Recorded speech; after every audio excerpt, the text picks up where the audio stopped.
Hello, kitty cats, and welcome back to another episode of Tails and Tassels, the show where you learn about the lives of burlesque and nightlife performers, their craft, their cats, and the way the two worlds collide. Today's interview is with someone I've been excited to have on the show for a long time, Sterling TrapKing Davis. If you're a creative cat lover, you already know why he's the perfect guest. We talk about his journey from touring as a musician to becoming one of the most influential voices in community cat work. We talk about how he discovered Trap Neuter Return and why more men and people of color are needed in the rescue world. Sterling shares the story behind his advocacy, his music, yes, he does rap about cats, his same team message, and the creative ways he's educating and lifting up cat lovers everywhere. You'll also hear about his own cats, some truly impressive TNR missions, the importance of collaboration and rescue, and a little tease about new projects he has coming up. But before we dive into today's episode, just a quick Catbaret update. I want to give a huge meow to everyone who came out to our Meowloween show at Caveat on October 31st. It was a packed house, over 100 cat lovers, and truly such a fun night. A big thank you to our sponsor, Weruva, for helping make the show possible and for donating $500 worth of cat food to Rescue NYC, the incredible nonprofit we highlight at every show. We featured their adoptable cats during intermission because part of Catbaret's mission is to always help our feline friends find safe and loving homes. And oh my goodness, kitty cats, it was truly the biggest show yet. When I started producing Catbaret in 2018, it was a small crowd, maybe 10 to 15 folks for the first several shows. And wow, it's grown into this community, I love to say. And my heart is so touched and I'm so excited. I feel like we've just entered a new chapter for Catbaret.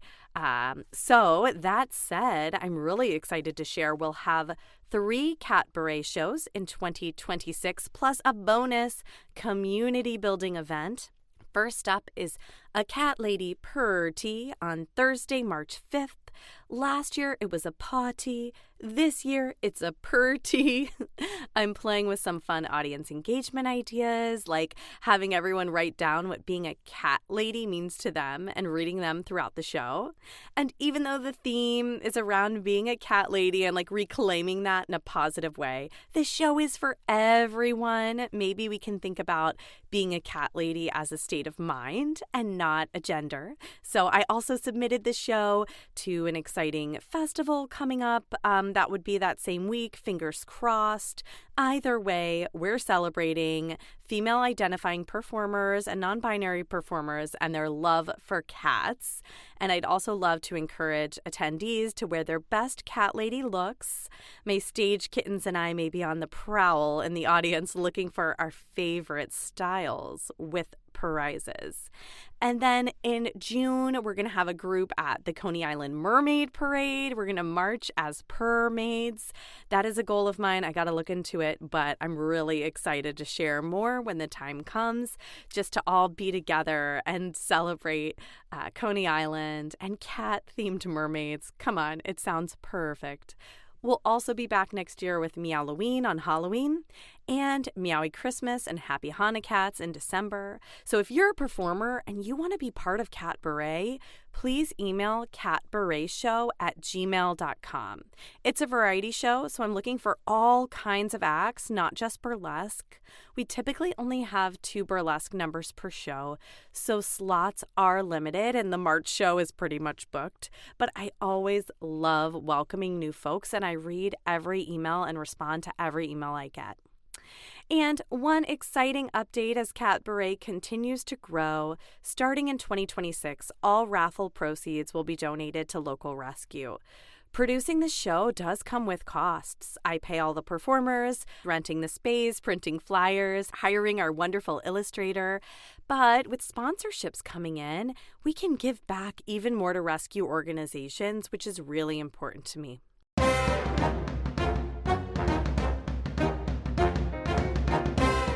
All right, let's get into today's interview. Sterling TrapKing Davis, thank you so much for being here. You are truly the perfect guest for a podcast about creative cat lovers. Thank you. Thank you for having me. I like the cat puns. Perfect. I like that. I'm for it. I'm for Good, it. because there's a lot of them. And I was so excited when I learned more about you. I wanted to have you on the show because you embody what Tails and Tassels is all about. You use creativity and compassion to make the world better for cats and for the humans who love them. And so to get us started, I was lucky enough to meet you at CatCon in August in person, and I got to see you talk and learn a bit about your journey. But for our listeners, I would love for you to, share how you started your career in music and entertainment and how you ended up in cat rescue, specifically community cat work and trap, neuter, return. So, how did that happen? That's crazy, right? It's everybody. Every time I talk to people about it, it's always like, "How did you go from that to that?" So, but I did always like cats, and I've always loved animals. I will say that first. But I didn't know anything about rescue, cat rescue, none of that stuff. I've been into music my whole life, so it was in between music tours that I heard about just a rescue needing help with the cats. And at that time, I had a cat. I had a cat named Rick James of my own. So I was like, in between music tours, this would be something easy to do. I'll just go up there and do that for a minute. And that's when I learned about TNR, rescue, like all of that stuff. And they really wanted me to stay. But I was like, at first, I'm like, nah, I'm not doing that. It's no money in cat rescue, at least not what I'm making on a music tour. But, in the little time I was there, I really saw how big of a deal it was for a man to be even in cat rescue. So it was a lot of things that I saw being a person of color, like black people. It's not a lot of black people in cat rescue dealing with TNR. So when I saw that it was something that was big and needed, like I was like, man, I think I can do this. Like this might be the reason why I did music. Like, oh, I'm comfortable on stage, so I could better deliver this type of message. So it was like an epiphany type moment. It was wild. I love that. And how long ago did that shift happen? Or that uh, epiphany? that was probably like 2011. Yeah, so you've been out here trapping cats for Yeah, that was probably like 2011, where I was nice. like, I'm not going back on this music tour. I'm about to get into this whole rescue world. Like it, yeah. It's interesting because it seems there's a correlation. A lot of artists that I know love cats. A lot of folks I know work in animal welfare as a day job and they're also artists. I'm wondering if that kind of like compassion and putting yourself maybe as a storyteller in other people's shoes also lends itself to helping animals. Yeah, I don't I it's weird because even when I worked at the rescue I started at in Atlanta, I remember we was sitting around and we talked about that. And it's like everybody at the table that was in our little rescue group, like nobody had children, everybody had cats, and everybody was into music.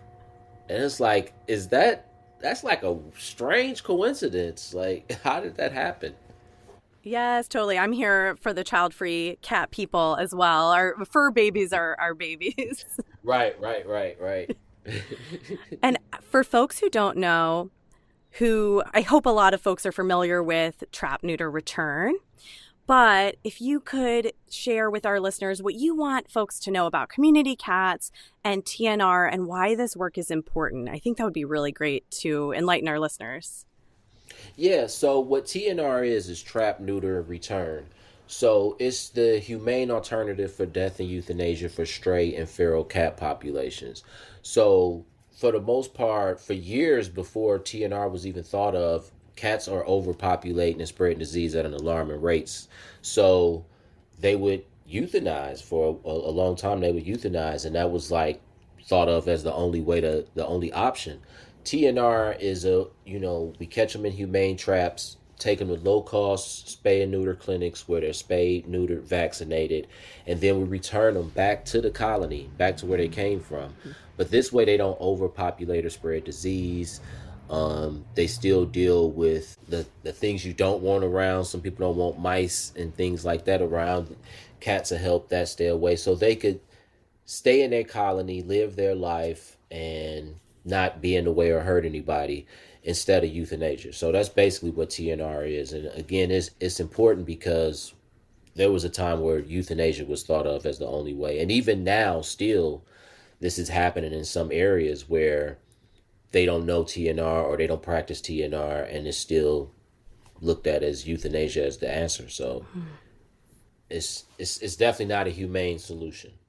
You're definitely saving lives. And I was emailing with you a while back to get this conversation started, and you had told me, and I can't remember the number, but you were like, "Oh, I'm out today and I trapped like 80 cats." I don't know.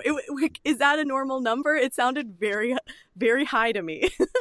Oh yeah, like because I usually deal with a lot of big TNR missions. Like I went to Greece and did TNR. So I remember it was like 200 cats in 2 days, like crazy numbers. But usually it's like that. I'm usually going to events to situations where it's like an event around trying to trap a certain colony. Like they're gonna go tear this certain building down or this structure down or something, and it's a lot of cats in there, and we need to try to get them out. Like I do a lot of stuff like that. Trailer parks too.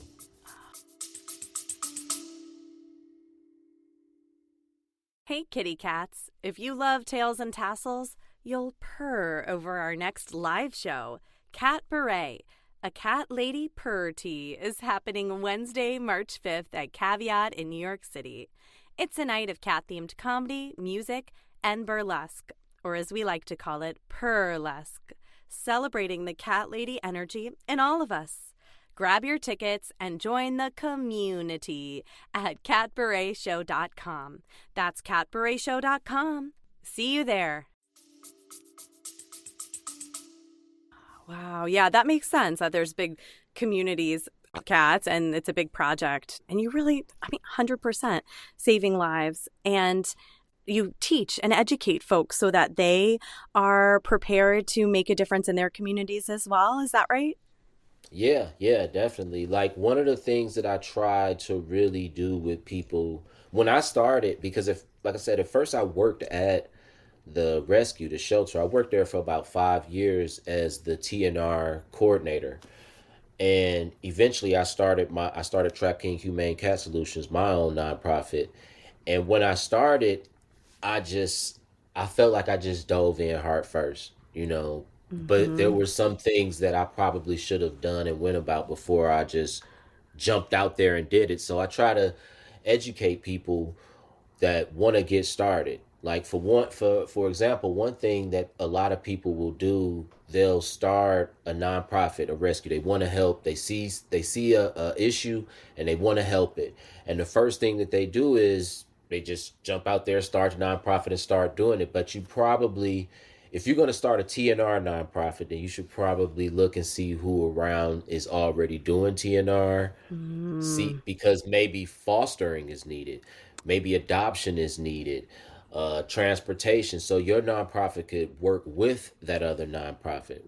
It's a lot of situations where I go to states and different cities, and there's 4 TNR groups within like a 20-mile radius, and they're all doing the exact same thing, not working together. So it's hurting the Yeah. mission a little bit. They're not being as productive as they could be. So stuff like that I try to help educate and talk about and just let people know, like, hey, ask around, learn a little more, maybe join another board before you just start your own board. Because I've made every mistake you could make with starting a nonprofit. So it's definitely good to slow down because most people do just dive in heart first, like, I'm about to save all the animals. And it's like, make sure you're being effective, though. Make sure you really helping. That's really wise, and I like that you said dive in heart first. I've actually never heard that, and I really like that. Really like that phrase. It resonates with me. And that makes sense. Get involved, for our listeners that wanting to get involved. Like, yeah, if there's a lot of TNR, maybe you could foster or work with that team that's already getting the work done. And kind of diving into now your creative process and your music and how it relates. I'd love to learn a little bit about your creative process. Now, I imagine before you got into cat rescue, you rapped about all different things, like as musicians do. But now you also rap about trapping cats. And I got to hear one of you, see you perform at CatCon. I loved it. So, how do you approach writing something that's both like fulfilling creatively and catchy, but also can spread that message? It's at first I didn't want to do it. At first because I felt like maybe rapping about cats was a mockery of my Oh, music that I made before. So I was like, at first I didn't want to do it, and then a friend of mine, Mosho. I don't know if people know I am Mosho. He's a very good friend of mine. We're actually oh. really close. He raps about. He's a cat rapper. He's the cat rapper. So I was like, I'm not going. I don't want to do that. I don't want to. That's Mo's thing. But I saw that it helps. It helps. Like music is, you listen to a song a few times and you pick it up, and before you know it, it's educating, it's teaching you something because you like the chorus of it.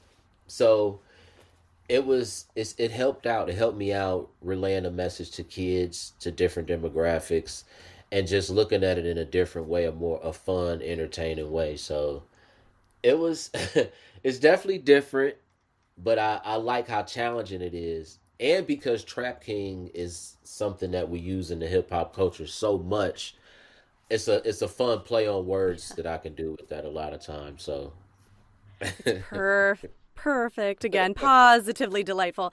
And right. I really have been wanting to bring up your same team message. I was like, should I bring it up earlier? Because you were kind of around that, because it applies to artists and music and creativity. Like, that resonates with me big time.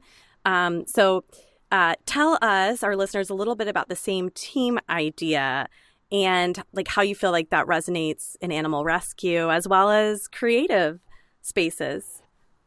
Yeah, same team is just kind of like we're, especially when we're all doing the same thing. Like it's enough room, and everybody wants respect amongst their peers. So I think the same team thing is, hey, we all on the same team. It's enough for everybody.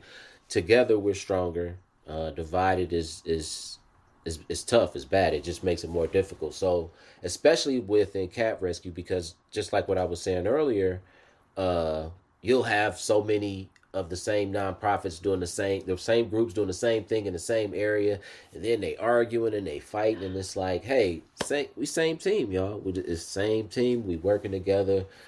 We don't have to fight, and that's as far as artists as well too. Like it's really no need. I was never one to really like the battling with other artists as much as I was wanting to try to create something with everybody. I'm here for that. I agree. I love collaborating with folks. When I find out there's other cat themed burlesque performers, I'm like, come be in my show. And Oh yeah. and I know you know Luna Lovely from Show Me Your Kitties. Cabaret. I just interviewed her. Her podcast is dropping tomorrow, and she does a similar thing that I do, a cat themed variety show. We have slight differences. I'm East Coast, she's West Coast. But whenever I find someone Right. like that on Instagram, I'm like, we got to collaborate. We got to lift each other up. We got to amplify each other. We're all cat loving creatives. And more good, I Yeah. feel like, comes to you when you're helping others and like celebrating others doing the same thing, same message. I feel like that more energy and we can work together and just better things will come. So I really loved hearing Yeah. you talk about that. That's definitely my thing. I've tried to I've worked with and collaborated probably with every cat person you see on social media. If they on social media messing with cats or rescuing cats, at some point I've probably worked with them and rescued cats with them. Yes, I've seen your social media and you're with a bunch of different people like presenting or like going to different conventions or working together. I think I saw you with Mission Meow recently. Yeah. Love it. I work with Miss Meow a lot. Shout out to Sally. Nice. I wanted to ask you, so tell our listeners about your performance at Show Me Your Kitties, because now they've already listened to Luna's episode, and if they're on the West Coast, they know a little bit about her show for the Little Lion Foundation in Long Beach. What did you perform? What song did you rap? So I have a song, and I gotta walk into it because it's it's kind of fun. I want to make sure it's understood. So again, it hasn't historically been a lot of men in cat rescue. It's usually like all who trained me is all women. Yep. Older women trained me literally like, and that was it. It wasn't any men. I had to ask them like, where's all the men and the black people at? And they're like, Yeah. it's just you. And I'm like, man, that's crazy. But so I wanted to I wanted to do things to get men and people of color more engaged in cat rescue, and I see that it's always a masculine thing. Like it's always a this hyper masculine thing that guys can't be with cats or guys can't do this stuff. So I wanted to make fun of that. So the song that I performed is called "Me and Your Mama Be Trapping," and the the and when I say trapping, of course, I'm talking about trapping cats.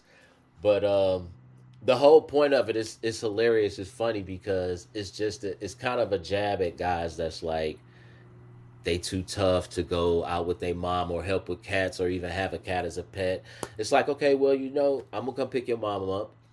We're gonna go out and trap some cats. We're gonna be out all night. Don't wait up. And I'll bring her back, sometime late, depending on when surgery is. We'll see. Like I want it to sound funny. Like, what you mean you gonna be out with my mom all night? So it's it was it was pretty Hilarious. hilarious. Yeah. I'm sure the audience loved it. Yeah, I saw you perform this at CatCon, and oh, it was a Yeah. packed house. The audience loved it. It's nice to like shift the narrative. Dudes love cats Yeah. too, and they're some of the best men I Yeah. ever met. Like it's an Right. animal. Why Right. does it have to be gendered? Yeah. Right. How do you gender but I've always gone through that. I've always been considered an eccentric guy with painting my nails. My hair I would wear my hair long. My hair was long most of my life. It's funny that I'm bald now because most of my life my hair was like down my back, and I would always be a little bit weird, as people would say. So I'm used to it. I'm of course I'm gonna love cats.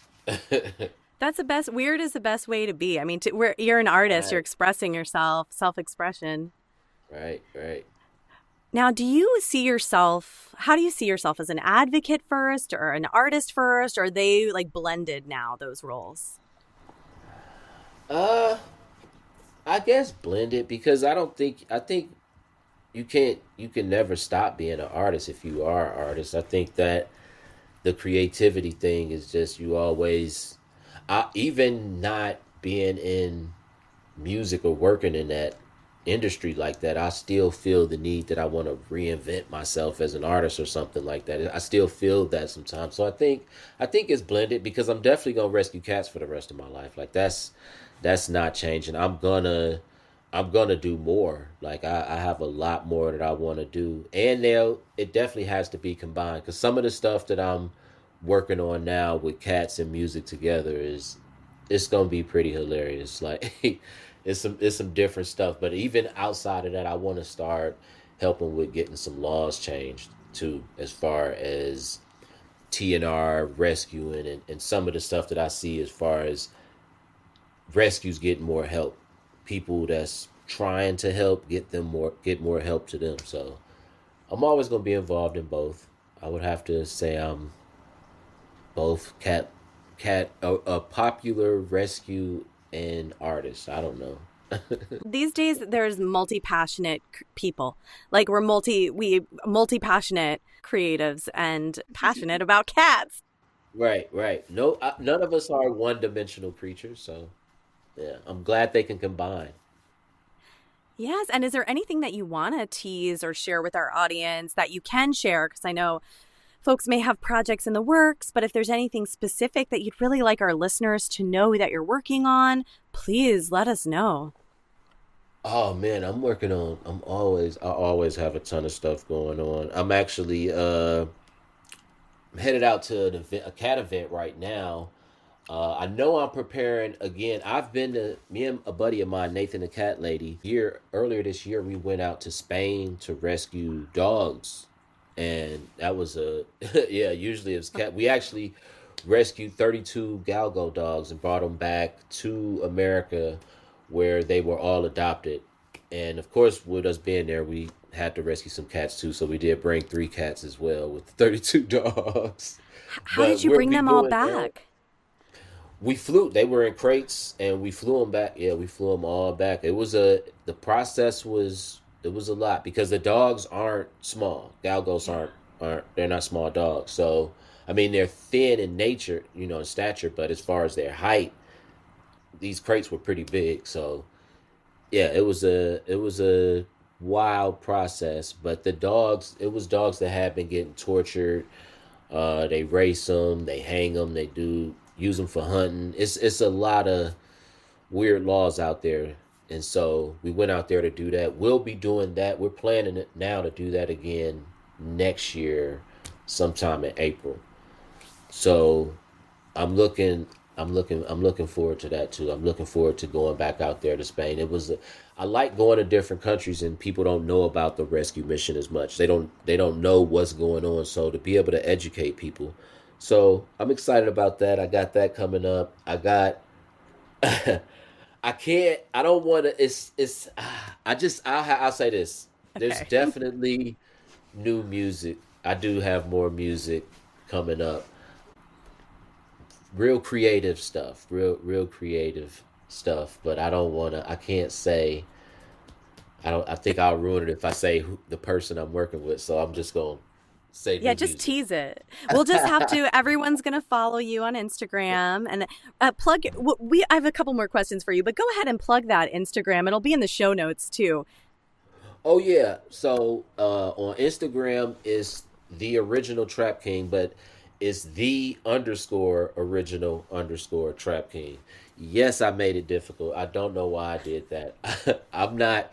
I tell people all the time I'm not a social media influencer. I'm a popular cat rescuer because I am not good at social media at all. But please follow me because I do have a lot of dope stuff on there. And if you love cats, oh my God, I got enough of them. But the original Trap King on Instagram, Facebook, TikTok.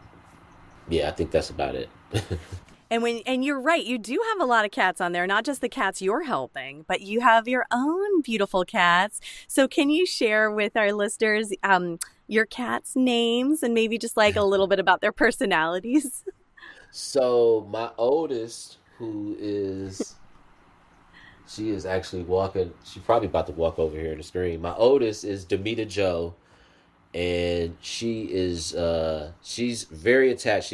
I bottle fed her. So when I rescued her, I was actually trying to catch. I was trying to trap and fix her mom. Her mother was unfortunately hit by a car, but Demita and her brother and her sisters were in bushes, like right by near where her mom got hit, and they were like babies. So I ended up bottle feeding Demita and adopting her other siblings out. So she is super attached. She's the diva. Everything in the house has to go through her. Demita Joe runs the show. My baby Alanis Musette, who was over here knocked out. I love a cat pun name. Yeah, All the because it's cat puns. music. I love Yeah. music, so it's like all my favorite artists. So yeah, Alanis Musette, she's my middle one. She's the sweetest one. She's my baby, the nicest cat ever that I've ever had. She's a big softie, and then Nipsey Cuddle over here, my boy, my youngest, who I wasn't supposed to adopt. Like he just walked out of the trap and walked right around my leg and curled around me, and I knew it was over. But I was he's a wild one. He's a wild one. Nipsey is he's the boy. He's the little brother. Like he terrorizes the both of them. Although Demita will kick his butt, but he's like the annoying little brother that always wants to play. It sounds like a good dynamic. It sounds like a real, like, yeah, sibling Oh dynamic. yeah. Oh, and I'm about to get adopted soon by one of the outdoor cats that I take care of. So it's a colony outside of my house. I built a little cat door for them to go underneath my mobile home, and I got them. I fixed them all. I TNR'd all of them, but one of the cats that I named Method Man, he uh he runs in the house every day when I go feed, and now he's starting to just come in randomly. If I walk to the store and I come in, he'll just walk in the house with me. Like he was just in here earlier today getting treats with the rest of the cats. My indoor cat's getting along with him, so it's literally a matter of time before my little orange guy Method Man is in here with me as well. I like how you said you're about to get adopted by him. Oh yeah, he's doing this because he just ran in the house like the first time I opened the door to feed him. He just ran in like, "What's up, man? What we got in here?" And I'm like, "Wow." He chose you. The orange cats. Oh yeah, but they always say that in cat circles. The orange boys, the I orange have tabbies one. are always the ones. Yep. So you I have know. one, my Lion-O, and he's 12, and he's my everything. He's a big orange boy, and he's very smart. And he's had two Yep. urinary blockages, though. Two urinary Oh. blockages and on Prozac. Ooh. So we just got to keep him Ooh. peeing, Yeah. every Yeah. day. Yeah. But I Oh. love him. I love orange Yeah. boys. Yeah. They are the ones. They are always the ones. Yes. I don't like when people say things like orange cats. People say, oh, orange cats aren't smart. It knows intelligence isn't No. based on their fur. That makes me Right. so That's upset. crazy. Yeah. They My the Lion-O fun is ones. What are you smart. talking about? Yes, they are the fun ones. Uh, Right. well, for our listeners who are creative cat people, we always ask our guests to share a piece of advice or a favorite tip for fellow cat creatives. Could just be cat parents, whatever comes to mind. But do you have any advice or thoughts you'd like to share? Uh, interact. Oh, I would say interact outside Mhm. of interacting with your cats, but we all cat lovers, we do that. But I will say this: clicker training and whistle training are great. Okay. Like clicker training and whistle training both are. When I feed my cats, I feed them. They know when I blow the whistle, they all come to eat. So my cats are usually behind my couch area, and they'll wait till I make the food and I blow the whistle. I started them young doing that, and it's so helpful with. For one, it's fun because you can teach them to do different tricks, but it's helpful with like going to the vet or in case of Yeah. an emergency because your cats will just naturally hide or they'll Mm-hmm. see the carrier and be like forget that. Yeah. But if like my cats, if I blow a whistle right now, they whatever they doing they're gonna come to me, so that makes I could put them in the carrier or if it's an emergency is good to know. And they that aha moment that your cats get when you work with them and train them, it's easy to start moving into other tricks. So I would say that I just literally thought of that. I was thinking about saying something else, but I was just thinking about man, that's so helpful. Like that has really helped me out. It's helpful for me to hear because I have heard about clicker training and how good it is, and I haven't tried it. I didn't know, though, also you could use a whistle. It's like the same concept with the Oh timing. yeah, Okay. yeah. It's just a matter of treating, for the reward. You rewarding them coming. You just getting them in the habit of that, and that it just helps. It just makes it super easy. And do you think even if you start cats older, they could still have the ability to learn it? Oh heck yeah, Yeah. my cat. As a matter of fact, I didn't start it with my cat Rick James. Rick James was like 12 years old when I first got Demita, and I started it Wow. with her. And Rick understood in a week's time, like, oh, every time the whistle go off, she eating. Yeah. So he instantly picked up on it, and he was like 12, and I had never done any tricks with him. Like I've done Demita, she does a lot of tricks. She also sits on her mark. She sits pretty on her mark. She got a bell that she rings. Wow. She got a lot going on. Okay, that's awesome. I feel like my two have me clicker trained, or like when they scratch it something, that means they want food, and then I feed them. So I know I work in animal welfare also by day, but I know I can be better. We're gonna try to reverse it. I'm gonna try to train them. Well, that's cats though. They kind of do train us more than I mean. That's a cat. Yeah, and that's why we love them. I mean, they got Right. their personalities. Well, it has been so awesome chatting with you. I'm so grateful to have you on the podcast because you do so much to truly help so many cats, and you're an artist. Is there anything else about your art or your work that you'd like to share with us? I've been like I said, same team, One United Paw. I've been working on a thing called One United Paw, and it's pretty much pushing the same team narrative of just people working together, just being stronger, working together. In my world, in the rescue world, the breeding community and the rescue community have fought forever. It's like an ongoing fight, and it's crazy. So I've been using that One Up initiative to at least try to come to positive solutions instead of just an ongoing fight, so we can work together and try to find ways to help what we love, who we love, which is cats. So, That's so One United Paw. important. One United Paw, everybody. And it's true. I mean, even here in New York, I hear rumblings or things. Sometimes people are upset with other people and in whatever world we're in. And it's good to remember, like, we're all here to help animals. Let's just try to, like, focus on conflict resolution, working together, hearing each other out, and moving forward and helping the cat. So I loved when I heard you say that at Yeah. CatCon. Thank you.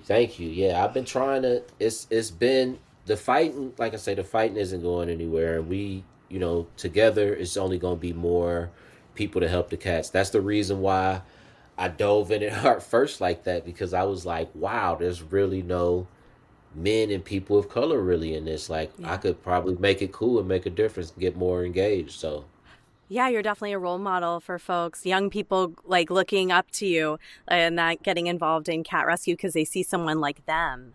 And that's really right. important. Yeah. Yeah. Yeah. Appreciate that. Oh, oh my gosh. Well, it's been an absolute pleasure, positively delightful, as I like to say, chatting with you, learning more about your craft, your cats, your work in animal welfare and advocacy. And I just want to thank you so much. And everybody follow the original Trap King in the show notes. I'm going to have also your website so folks can click on Yes. that and your Instagram and just follow along. And we can't wait. I cannot wait to see which artist you're going to work with and what this news is that we officially teased today. Okay. Yes, yes, yes. Thank you. Thank you for having me. And that's a wrap for this episode of Tails and Tassels. So if you have any questions, comments, or just want to say meow, feel free to send us an email at tailsandtasselspod@gmail.com. Thank you for listening, and don't forget to subscribe, rate, and review our podcast. Also, join our community on Instagram at Tails and Tassels Pod for more updates and behind-the-scenes fun. See you next time, kitty cats.